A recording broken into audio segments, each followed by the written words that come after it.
एक बार फिर से और निकाय चुनाव के नतीजों ने ये साबित कर दिया है कि शहर की सरकार में भी जनता को, मतदाताओं को विपक्ष मंजूर नहीं है।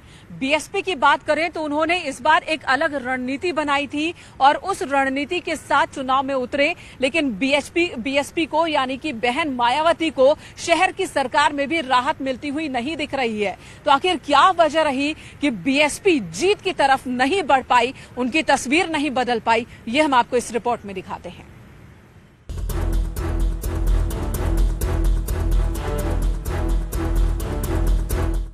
मायावती का मुस्लिम कार्ड, नहीं चला बीएसपी का नया दांव। पहले लोकसभा चुनाव, फिर विधानसभा चुनाव और अब शहर की सरकार के लिए भी जनता ने बहुजन समाज पार्टी को नकार दिया है। पिछली हारों से सबक लेकर मायावती ने पार्टी के सोशल इंजीनियरिंग वाले दाव को दरकिनार कर एक नई रणनीति पर काम किया था। शहर की सरकार में सफलता हासिल करने के इरादे से मायावती ने मुस्लिम कार्ड खेला था, लेकिन ध्रुवीकरण की कोशिश नाकाम रही। बीएसपी ने मेयर पद के लिए कुल 17 उम्मीदवारों में से 11 मुस्लिम चेहरे तय किए थे, लेकिन नतीजे फिर भी निराशाजनक ही रहे। काम न आया नया दाव, 11 मुस्लिम मेयर उम्मीदवार उतारे। मुस्लिमों को साधने के लिए नई रणनीति, दलित मुस्लिम फैक्टर साधने की कोशिश। 2024 लोकसभा चुनावों से पहले निकाय चुनाव सभी पार्टियों के लिए लिटमस टेस्ट की तरह था। साफ है, मायावती यहीं से तैयारियों को सिरे चढ़ाना चाहती थी। तो रणनीति में बदलाव किया गया और मुस्लिम वोटों को बीएसपी की तरफ मोड़ने की रणनीति पर तेजी से काम किया गया।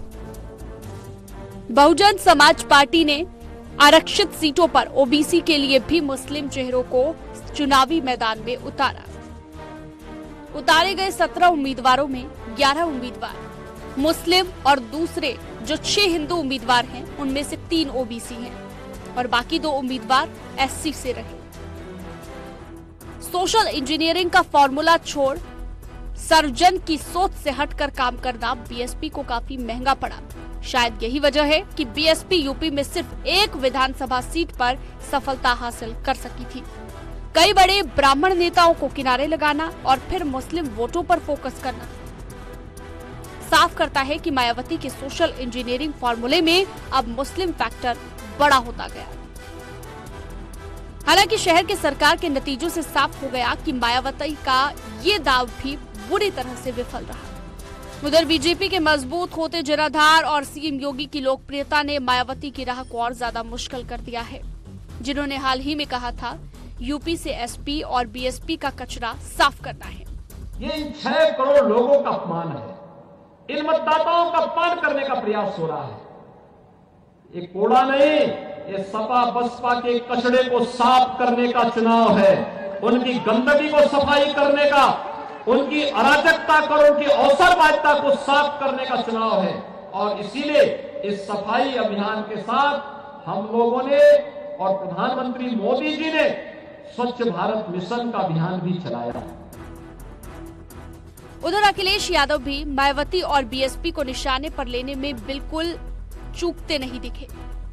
अखिलेश ने बीएसपी को बीजेपी की बी टीम करार देकर तीखा प्रहार किया था। एक पहचान है, ताले से सुरक्षित की जाती चीज है। हमारी आपकी जिम्मेदारी है ऐसे लोगों को ताले में बंद कर दो जो बाबा साहब भीमराव अंबेडकर जी के सिद्धांत, उनका संविधान, उनका बताए हुए रास्ते को बदल रहे हैं। ऐसे लोगों पर हम कहते हैं ताला लगना चाहिए। दरअसल बीएसपी नेताओं ने दावा किया था कि इस बार दलित मुस्लिम गठजोड़ से पार्टी को फायदा मिलेगा। पार्टी के नेताओं ने दलित मुस्लिम वोटों का ये प्रयोग समाजवादी पार्टी के मुस्लिम यादव यानी कि एमवाई फैक्टर से भी ज्यादा मजबूत बताया था, लेकिन नतीजों ने साफ कर दिया कि इस फैक्टर से फायदे के बजाय बीएसपी को काफी नुकसान हुआ है।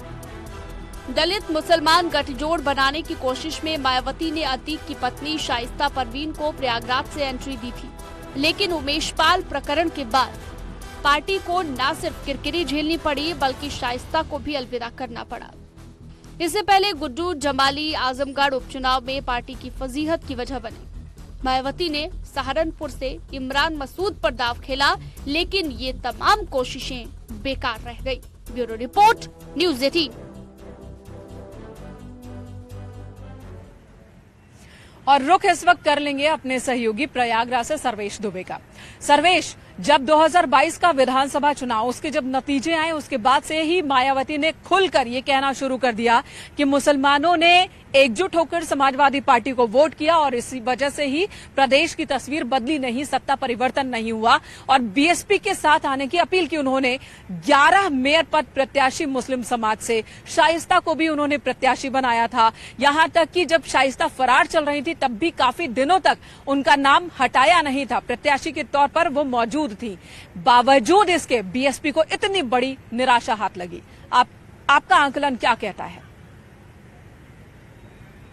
देखिए, निश्चित तौर पर प्रयागराज के पूरे अन्य प्रदेश के अन्य नगर निगमों की तुलना में यहाँ के हालात और समीकरण जरूर बदल गए थे। 24 फरवरी को जब उमेश पाल की हत्या हुई थी, 5 जनवरी 2023 को शाइस्ता परवीन ने बीएसपी ज्वाइन किया था और उन्हें मेयर का उम्मीदवार बताया गया था और जो वाई और जो मुस्लिम और दलित का जो समीकरण बनाकर मायावती जीत दर्ज करना चाहती थी, उनके मंसूबों पर तब झटका लगा जबकि उमेश पाल शूटआउट कांड हो गया और उन्हें बैकफुट पर आना पड़ा। हालांकि पार्टी से अब तक शाइस्ता को निकाला नहीं गया है, लेकिन दूसरे मुस्लिम चेहरे को उन्होंने यहां पर उतार दिया और पार्टी को उसका खामियाजा भुगतना पड़ा। और यही नहीं, उमेश पाल शूटआउट के बाद जिस तरह से अतीक अहमद और अशरफ की 15 अप्रैल को हत्या हुई, तो ये कयास लगाए जा रहे थे कि मुस्लिम जो है वो समाजवादी पार्टी से भी नाराज है और समाजवादी पार्टी से नाराज इसलिए था क्योंकि जब उमेश पाल शूट आउट हुआ उसके बाद अखिलेश यादव ने विधानसभा के फ्लोर पर जिस तरह के सवाल खड़े किए थे, उसके बाद सीएम योगी आदित्यनाथ ने कहा था कि वो माफिया को मिट्टी में मिला देंगे। मैं आपको मेनका बता दूं कि ये वो बात थी कि सीएम योगी को अखिलेश यादव ने उनकी पिच पर खेलने का मौका दिया, क्योंकि सीएम योगी आदित्यनाथ लगातार माफियाओं के खिलाफ ऑपरेशन चला रहे थे और जिस तरह से माफिया अतीक अहमद और उनके भाई अशरफ ने यूपी की कानून व्यवस्था को चुनौती दी थी, उसके बाद सीएम योगी ने पक्का ठान लिया था कि माफियाओं को इसका अंजाम भुगतना होगा। उसके बाद जो कार्रवाइयां शुरू हुई, चाहे वो पुलिस के बिल्कुल विपक्ष की ओर से हिंदू मुस्लिम करने की कोशिश हुई, विपक्ष की ओर से हिंदू मुस्लिम करने की कोशिश हुई, अतीक के मर्डर को लेकर भी और साथ ही पूरे प्रयागराज के